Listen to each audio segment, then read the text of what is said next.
Vice at Showtime fam diretso sa Tipsy Pig matapos ang concert.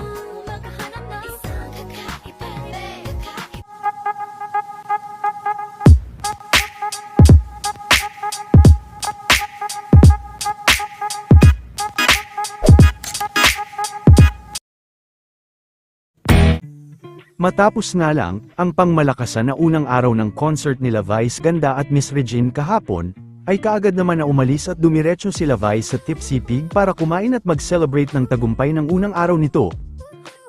Super proud naman si Ayon sa kanyang babe na si Vice. Kasama rin ni Vice ang kanyang Showtime family dito.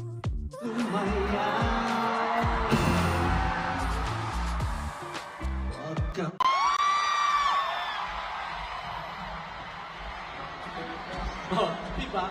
Mahal na mahal talaga ako ng sisterette ko. Kahit anong ginagawa niya, dito papasok siya sa concert ko.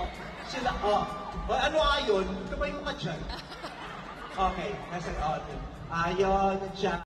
Bayaw, katawan ay ikalaw. Sige, sumayaw ka! Shake it, shake it, shake it, shake it, shake it! Some more! Shake it, shake it, shake it, shake it! Yes! Perfect. Babe, hindi yan ang in-enroll mo sa AB. Pakita mo sa kanila yung in-enroll. Nag-enroll to sa 18 para lang sa racket niya dun sa Mindanao ng isang araw. Halika. Pakita mo. Nandito si Tita Cory, malay mo, isali ka sa isang dance show. Itodo mo to, ha? Yung pinapractice mo everyday, ha? Okay. Sige, sumayaw ka! Shake it! Shake it! Come on, shake it! Shake it!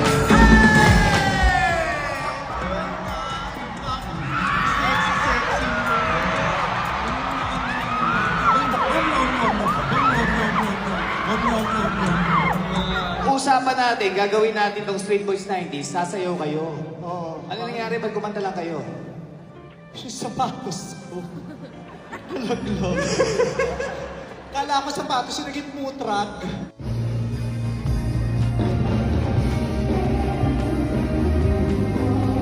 Nakuhanan rin ang paglabas nila Ann at iba pang mga artista na nanood ng concert.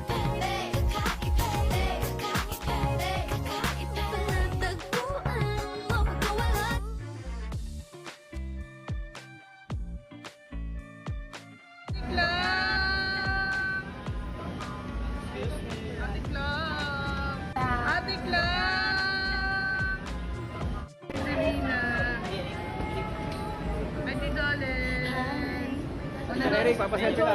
Mananood po kami sa ano nyo, sa PETA. Hi, Jolens.